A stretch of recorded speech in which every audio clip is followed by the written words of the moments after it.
अस्सलामु अलैकुम व रहमतुल्लाहि व बरकातुहू। सामईन हज़रात, आज हम आपके सामने एक ऐसी वीडियो लेके हाज़िर हुए हैं जिसके ऊपर हमने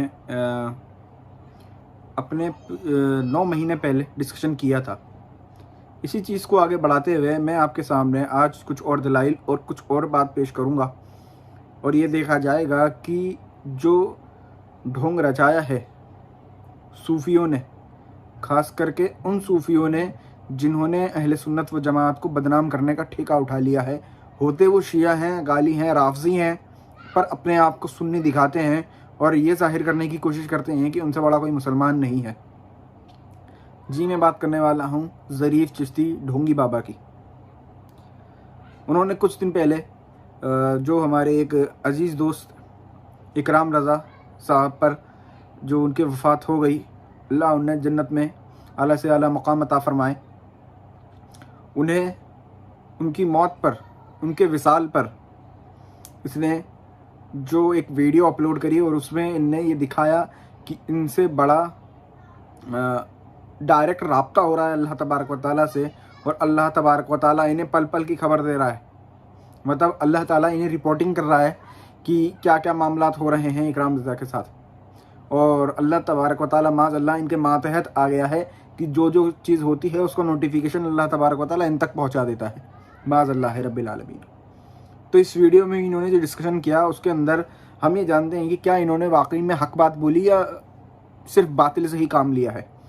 इस बात को देख के हमें पता लगता है कि जब उनकी वीडियो शुरू होती है, 19 मिनट की वीडियो है, अब जब वो शुरू होती है तो शुरू होने में वो अपना पहले कुछ मिनट तो सिर्फ अपना नसब गिनवाते रहते हैं कि मेरे नसब, धीरे धीरे करके ये ज़्यादा जो अहले सुन्नत व जमात की बुजुर्ग हस्तियाँ हैं सबका नाम लेते हैं, कहते हैं मैं उनकी औलाद हूँ।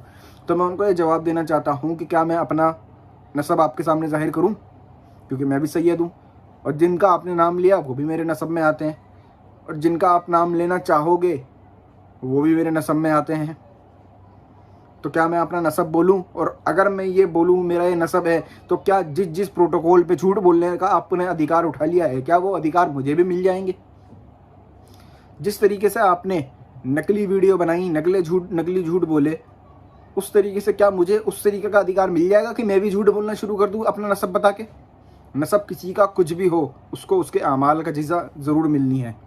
हाँ, सैयदों के मुकाम अलग है, इसके ऊपर मेरी खुद एक प्लेलिस्ट मौजूद है, लेकिन इसका मतलब ये नहीं है कि आप जो है तंज करेंगे। आपको तंज करने का सर्टिफिकेट नहीं मिल जाता सैयद होने के बाद, आपको अपनी सिक्योरिटी मिली है, दूसरे की ऊपर बोलने की सिक्योरिटी नहीं मिल गई। आप जो फितने और फसाद फैलाएंगे, झूठा दावा करेंगे, आपके कितने अल्लाह तबारक व तआला से कितने आपके कनेक्शन मजबूत हुए हैं दिखाइए हमें ज़रा। एक बार हमारे सामने बैठी है तब फ़ौरन ज़ाहिर हो जाएगा। जितने चेले चवाटे जितने आपके आगे पीछे घूमते हैं उन सबको लेके आइए, हम आपको मना नहीं करेंगे। हमने पिछली बार भी आपको समझाया था वीडियो में हवाला दे के कि आपकी हकीकत क्या। अब आप अपना जो है नसब दिखाते रहते हैं, क्या नसब दिखाने से आपको किसी पे भी गलत बात बोलने का अधिकार मिल जाएगा? क्या आप इस बात के राइट होल्डर हो जाएंगे कि आप कुछ भी अनाप शनाप बक जाएं? ऐसा नहीं होता। सैयद है, सैयद के कुछ आदाब हैं, तो उसी तरीके से सैयद जो है, मैं इसको आपको क्लियर कर दूं कि सैयद जो होता है दुनिया में कैसा भी हो, पर जब रोज़े महशर उठेगा तो दुनिया वाले एक सवाल का जवाब देंगे, एक बार जवाब देंगे, लेकिन रोज़े महशर सैयद 2 बार जवाब देगा कि तू तो सैयद था पर तूने फिर भी हुजूर अलैहिस्सलाम के नामूस पे काम नहीं किया। वहाँ सवाल होगा और एक बार नहीं होगा, 2 बार होगा, क्योंकि एक आम उम्मती तो आम उम्मती था, तू सैयद हो गया, तू गलत था। कैसे तुझे अधिकार मिल गया कि किसी के ऊपर बोल सके? मैं आपकी पर्सनल लाइफ पर नहीं जाता कि आपने किस औरत को बुलाया, किससे कैसे शादी करी, कैसे कहाँ भिजवाया, क्या किया, मैं उस पर नहीं बोल रहा, पर मैं उस पर बोल रहा हूँ जो शरीयत के अंदर आपने गलत किया है।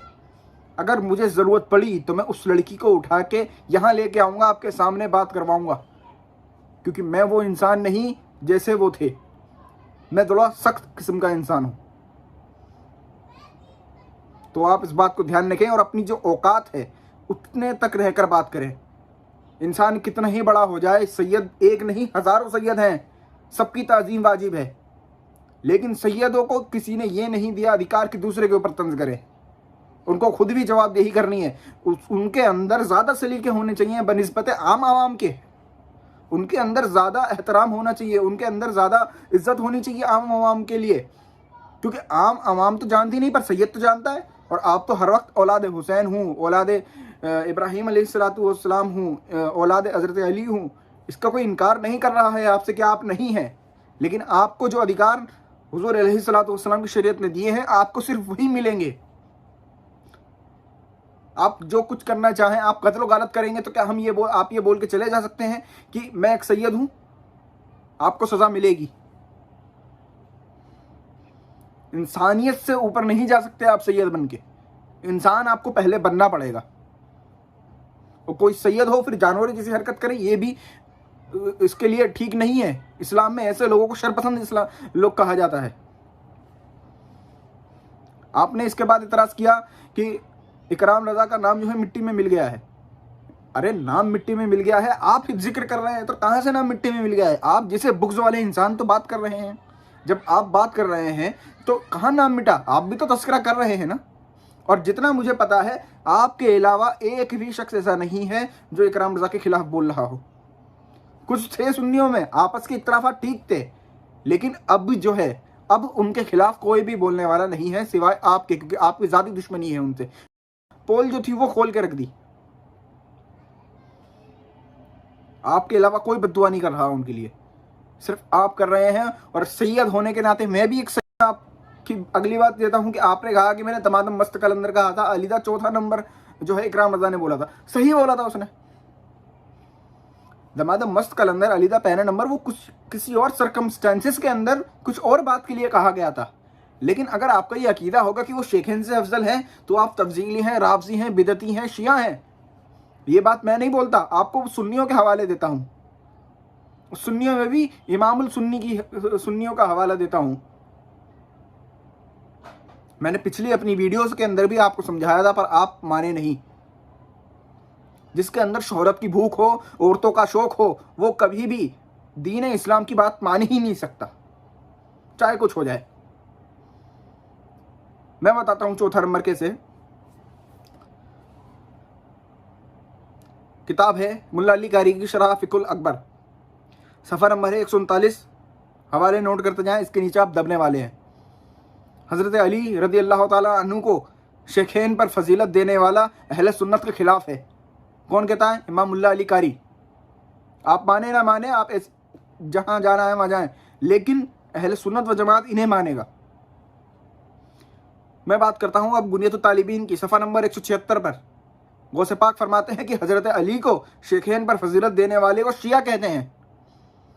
गौसे पाक ने फरमाया है, गौसे पाक से ऊपर कोई नहीं है अभी इस दुनिया में। जो औलिया की गर्दनों पर, मैं सहाबा ताबईन की बात नहीं कर रहा, मैं अभी इस वक्त के अंदर जो आम उम्मती हैं उसके अंदर बात कर रहा हूं। फिर मैं आगे की बात करूं कि इमाम शारानी फरमाते हैं अपनी अली वाक़ियातुल जवाहिर में, जब जिल्द 2 सफ़ा नंबर 437 पे, कि हज़रत अली को शेखैन पर फजीलत देने वाला रावजी है। जी, आप रावजी हैं। इमाम इब्न हम्माम उसे बिदती कहते हैं, फतहुल कदीर जिल्द 1 सफ़ा नंबर 360 पर। और मजीद हवाले दे दूँ मीर अब्दुल वाहिद बिलग्रामी रहमतुल्लाह ताला अलैह, सबा सनाबिल शरीफ में, काजी सनाउल्लाह पानीपती असैफुल मसलूल में, इब्न हजर अस्कलानी तहजीबुत तहजीब में, इमाम सुयूती अल-हावी लिल फतावा में, इमाम शामी फतावाए शामी में, और भी मजीद दलाइल है मेरे पास इसको देने के लिए, पर आपके लिए इतना काफ़ी है, क्योंकि अकल वाले के लिए थोड़े से दलाइल ही काफ़ी होते हैं। सुन्नी हैं तो सुन्नियों का दलाइल दिए, शिया होते तो शियों के भी दलाइल देता इंशाअल्लाह अज़्ज़ व जल। इसलिए जितनी आपकी हद है उतने में रहें। दीन और शरीयत के मसाइल को चेंज करने की कोशिश न करें, आपको पकड़ के नीचे खींच लिया जाएगा। आप ये ना सोचें, आवाम नहीं खींचेगी, पर सैयद को इस बात का हक है कि आप गलत बोलेंगे तो आपकी टांग पकड़ के नीचे खींचे। उसके बाद आपने बोला कि कोरोना की वबा से मर गया।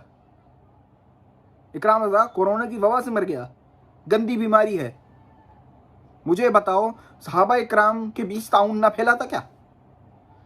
क्या ताउन वबा नहीं? क्या बोलोगे उन सहाबा इकराम पे जो शहीद हो गए उससे? कोई है तुम्हारे पास दलाइल? तुमने किस किस हस्ती के बारे में गलत बोल दिया? गंदी बीमारी बोली तुमने उसे। अगर गंदी बीमारी है अगर गंदी बीमारी है, जिसको तुमने ये बोला कि कोरोना में वो मर गया, तो वो भी गंदा हो गया, तो माज़ल्लाह है रब्बिल आलमीन, कितने सहाबा पे तुमने उंगली उठा दी, कितने ताबईन पे तुमने हमला कर दिया। आज़रबाईजान के अंदर वबा फैली 437 हिजरी में, वहाँ का कौन हिसाब देगा फिर? इतने बड़े बड़े वली अल्लाह शहीद हो गए उसमें, और भी बहुत सी वबाएं फैली, उसके अंदर भी सहाबा इकराम, ताबईन, तबे ताबईन, यहाँ तक कि आज तक बहुत से लोग शहीद हो जाते हैं। तो आप उनके बारे में भी यही बोलेंगे? सिर्फ इसी कोरोना से ले लेता हूँ तो बहुत से बड़ी बड़ी हस्तियां वफात पा गई। हमें तो इस बात के लिए रोना चाहिए कि इल्म उठा लिया जा रहा है, धीरे धीरे इल्म उठ रहा है, और आप जैसे जाहिल मुसल्लत हो रहे हैं हम पे। और मैं बता दूं, जो वबा में मरता है वो शहीद होता है। ये बात हम अल्लाह तबारक व तआला की ज़ात से उम्मीद रखते हैं, क्योंकि हदीस मुबारका इस बात पर गवाह है। हदीस के हवाले ले लीजिए, सही बुखारी हदीस नंबर 2830, 5732, 5733, सही मुस्लिम 1916, 1914, नसाई शरीफ 2054, सुनन दारमी शरीफ 1014, 1413। इमाम अहमद बिन हम्बल ने भी एक और रिवायत इसी के मुतालिक लिखी कि वबा से मरने वाला शहीद है। मेरे पास और भी हवाले हैं, पर आप वीडियो लंबी हो जाएगी और आप इसके अंदर जज्बा नहीं रखते कि इसके अंदर आप दब के मर जाएंगे जितने हवाले मैं दूंगा। आप कहते हैं कि मुझसे माफ़ी मांगी, दिखाइए वीडियो क्लिप, दिखाइए ऑडियो। जिसने आज तक आपसे माफ़ी नहीं मांगी, आप क्या मांगेगा? जो आपने गलत मसाइल बताए हैं वो तो गलत हैं, उस पर कौन माफ़ी मांगेगा? जो गलत थे वो गलत हैं, वो गलत रहेंगे, आपको तौबा करनी है। दूसरे की बात करते हैं। आपने सोचा वो अगर वफात पा गया तो जवाब देने वाला नहीं बचा। अभी अहले सुन्नत व जमात के सैयद बचे हैं, इस बात का ध्यान रखिए आप। मेरे बारे में आप कहते हैं कि वीडियो जो है वो डिलीट कर दें। क्यों डिलीट कर दें? जब गलत बात आपने करी, एक औरत के साथ दुष्कर्म आपने करा, एक लड़की को आपने फंसाया, उसके बाद इंडिया में आके आपने झोला छाप काम शुरू करे, उसके बाद आपने नकली जादू बेचे, नकली पत्थरों के हिस्से लिए, आपने अपने पैसे कमाए, लोगों को बेवकूफ़ बनाया, वो क्यों डिलीट कर दें? मैंने भी वीडियो बनाई थी, वो डिलीट नहीं हुई है, ना वो डिलीट होगी इंशाल्लाह अज़्ज़ा वजल। और भी बहुत सी वीडियो हैं, और वो अगर आप आगे आने वाले टाइम में नहीं सुधरेंगे तो आगे आने वाले टाइम में भी आपको खींचा जाएगा। ये ना सोचे कि वीडियो डिलीट हो जाएगी आपकी धमकियों से। और ये बात बताइए कि जब उन्होंने ऐसा ऐसा कहा, वीडियो डिलीट कर दें, ये कर दें, वो कर दें, तो एक काम करो ना, आप अपनी ऑडियो वीडियो या मैसेज दिखा दो कि इकराम रज़ा ने आपको ये वीडियो ऑडियो भेजी है कि उनसे वो आपसे माफी मांग रहे हैं। आप कहते हैं कि आपको अल्लाह ने बशारत दी कि उसको अजाब हो रहा है। अपना ख्याल है कुछ? मैं पूछूं मसले, बता दोगे? बशारत लेके बताना। क्या मजाक बना दिया है अल्लाह तबारक तआला की बशारत का? तुम जैसे लोगों को बशारत। आप कहते हैं कि मैंने सब्र किया, बुरा नहीं बोला। अच्छा, इकराम रज़ा को यजीदी आपने कहा, वीडियो मेरे पास मौजूद है। जाहिल आपने बोला, 25 तरीके की बातें आपने बोली, हिंदू तक कहा उसे, थंबनेल बनाया, उसमें उसका नाम का फोटो लगा के उस पर तिलक लगाया आपने। क्या क्या बोलूं मैं? मतलब इतना जलील भी कोई इंसान हो सकता है? मेरे भाई, अगर आप सैयद हो तो सैयदों वाले काम करो। क्या मुंह दिखाओगे उस जिंदा ना जान को? क्या मुंह दिखाओगे? उसको वो चीज नहीं दी, यहाँ धोखाधड़ी करी, वहां धोखाधड़ी करी, औरत को फंसा के लिए आया, उसको ये कर दिया, वो कर दिया, ये सब काम दिखाओगे? रोज़े महशर के खौफ से डरो। दीन की शरीयत, जब तुम्हें शरीयत का इल्म नहीं तो उसको हासिल करो। मैंने अपनी पिछली वीडियो में तफसील से तुम्हें समझाया है। क्यों नहीं समझते? जिस हिसाब से आपको काम करना है उस हिसाब से काम करिए, ज़्यादा इधर उधर झांकने की ज़रूरत नहीं है। अगर आप इंडिया में फितने फैलाएंगे तो इंडिया में आपकी धरपकड़ ज़रूर होगी। यहाँ मुसलमान मरे नहीं हैं। ठीक है, कम इल्म है, ठीक है, मान लेता हूँ आवाम कम इल्म है, मैं भी कुछ कम इल्म में हूँ, मैं कोई अलग तो नहीं, लेकिन इतना भी कम इल्म नहीं हूँ कि अपने दीन को मैं पहचान सकूँ। तो उम्मीद है आप अपनी होश के नाखून लेंगे और जितनी हो सकेगी उतनी मुखालफत से दूर रह के अपने काम से मतलब रखेंगे। अस्सलामु अलैकुम वरहमतुल्लाहि वबरकातुहू।